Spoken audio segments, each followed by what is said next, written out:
नमस्ते साथीहरू, तपाईँहरूलाई स्वागत छ लोकसेवा सारथी युट्युब च्यानलमा। म राजेश्वर भट्टराई। आज म गोरखापत्र ज्ञानसागर अन्तर्गत 2077 माघ 7 बुधबार प्रकाशित वस्तुगत सामग्री जुन नासु, खरिदार, अधिकृत लगायत सबै लोकसेवासँग सम्बन्धित एक्जामको लागि उपयोगी हुने जिके लिएर उपस्थित भएको छु।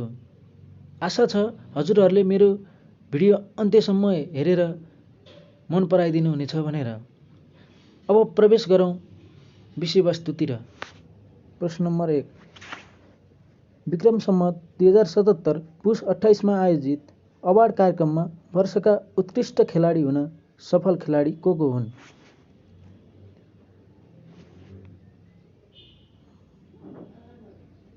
वर्षका उत्कृष्ट खेलाडी पुरुषतर्फ मण्डेकाजी श्रेष्ठ हुन् भने महिलातर्फ Gaurika Singh. Pulsar sport award 2076 अन्तर्गत गौरिका सिंह र मण्डेकाजी श्रेष्ठ वर्षका उत्कृष्ट खेलाडी घोषित भएका। अवार्ड अन्तर्गत ताइक्वान्डोका मुख्य प्रशिक्षक नवीन कुमार श्रेष्ठ वर्षको उत्कृष्ट प्रशिक्षक, महिला राष्ट्रिय भलिबल टोली टिम अफ द इयर 2076 घोषित भएका। त्यस्तै ताइक्वान्डोकी आयशा साके र एथलेटिक्सकी सन्तोषी श्रेष्ठ वर्षको स्पेशल अवार्डबाट सम्मानित भएका। पारा क्रिकेट टोलीका कप्तान दिपेन्द्र सिंह चेम्चोङ पारा एथलेटिक्स अवार्डबाट सम्मानित भएका।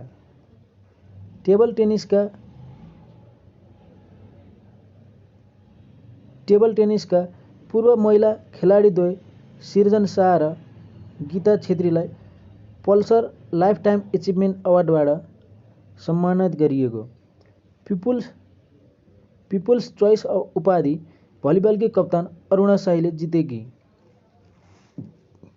गल्फका सुभाष श्रेष्ठ उत्कृष्ट युवा खेलाडी घोषित भएका थिए।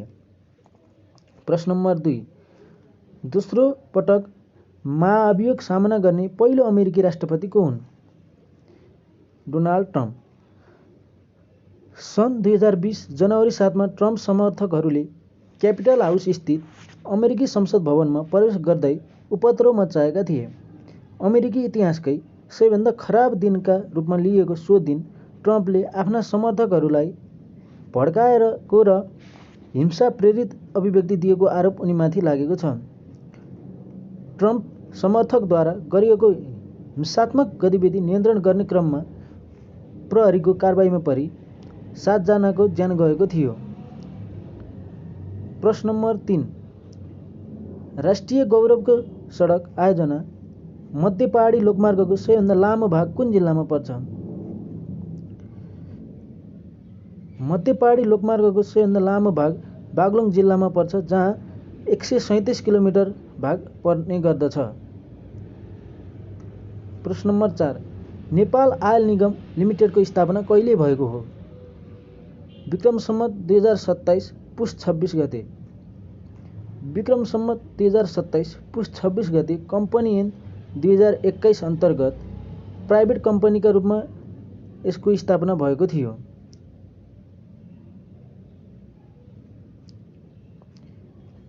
नेपाल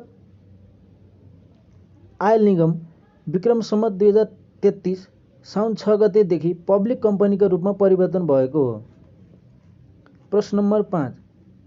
विक्रम सम्वत 2077 माघ 1 मा मनाइएको राष्ट्रिय योग दिवसको नारा के रहेको थियो? गरौँ योग डटेर, कोभिड जान्छ हटेर। प्रश्न नम्बर 6। अन्तर्राष्ट्रिय भन्सार दिवस कहिले मनाइन्छ? अन्तर्राष्ट्रिय भन्सार दिवस जनवरी 26 मा मनाइन्छ। प्रश्न नम्बर 7।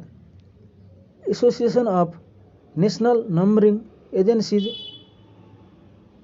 ANNA को सदस्यता नेपालले कहिले प्राप्त गरेको हो? सन् 2016 जुन 23।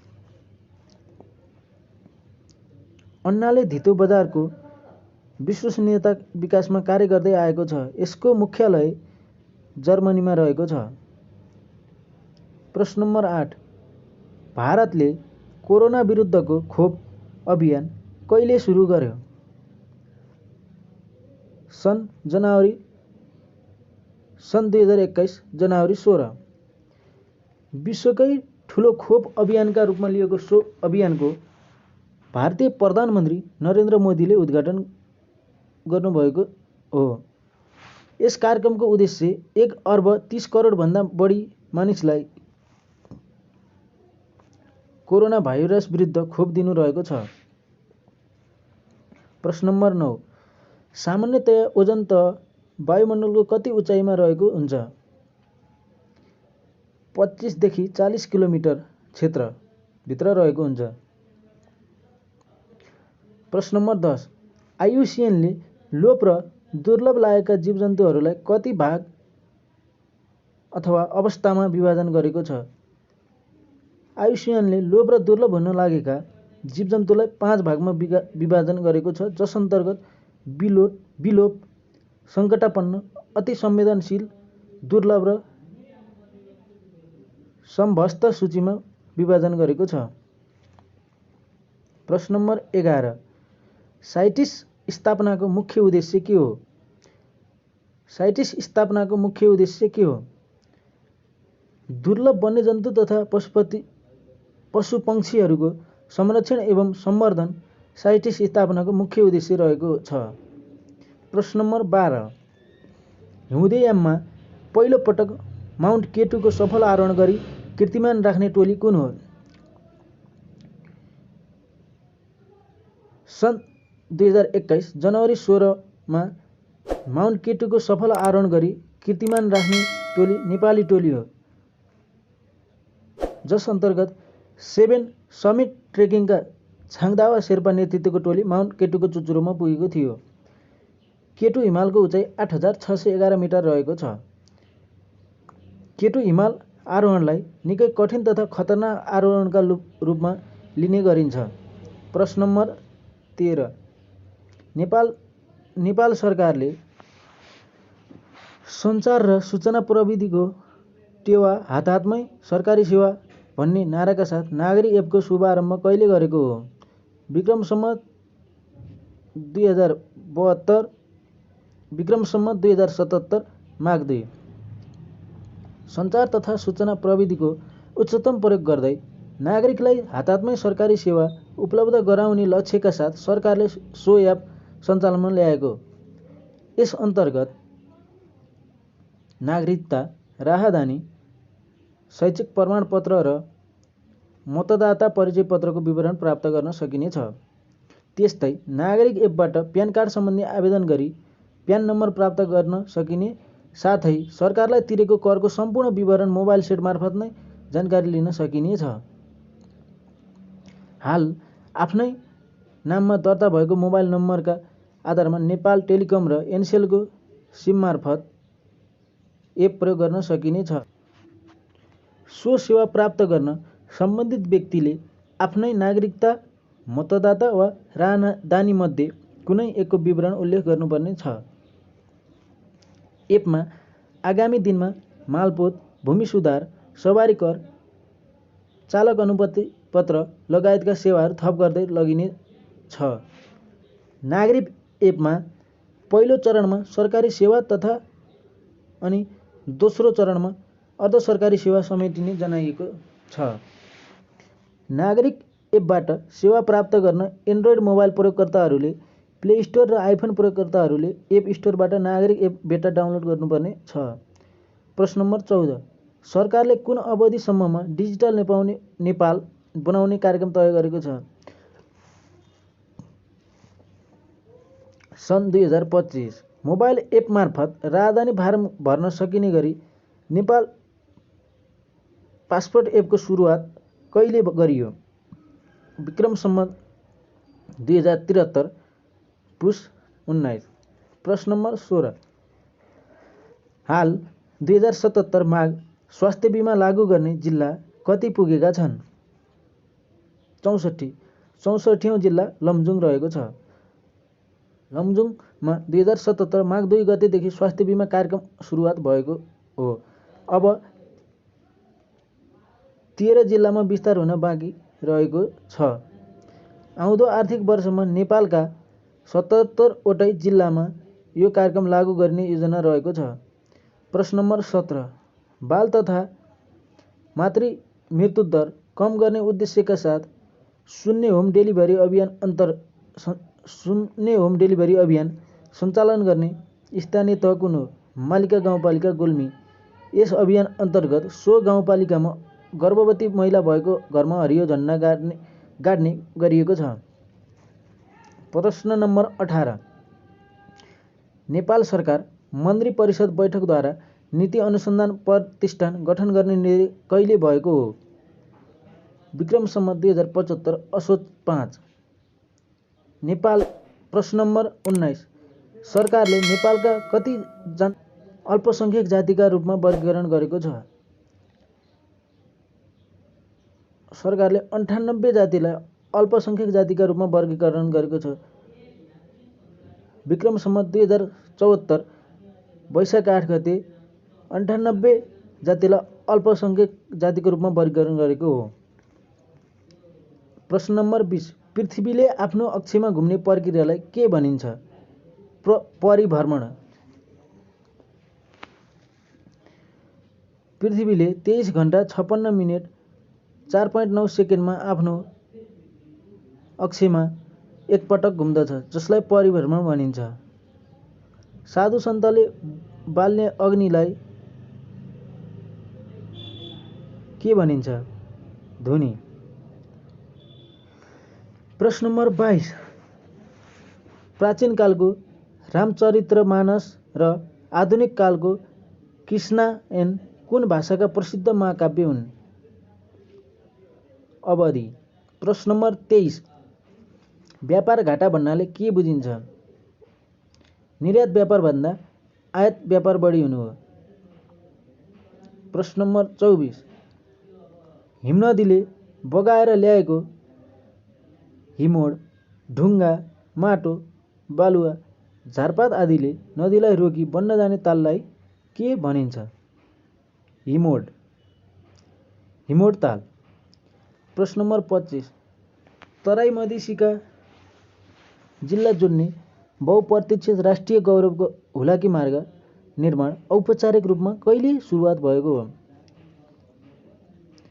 आर्थिक वर्ष 2065-66। हालसम्ममा समग्र आयोजनाको भौतिक प्रगति 56% पुगेको छ। हुलाकी मार्ग आयोजना निर्माण थालनी गर्दा अब 2074-75 मा सम्पन्न गर्ने भनिए पनि पछि संशोधन गरेर अब 2079-80 पुर्याइएको छ। आयोजना थालनीमा 1 लेनको मात्र सडक हुने भनिएकोमा यसलाई वृद्धि गरेर 2 लेनको बनाइएको। त्यस्तै पहिले कुल लम्बाइ 1792 किमि रहेकोमा अहिले करिब 62 किलोमिटर लम्बाइ थप हुन गई 1854 किमि पुगेको छ। अहिलेको जस्तो पूर्ण रूपमा बस्ती विकास भइ नसकेको र यातायातको पहुँच नभएको अवस्थामा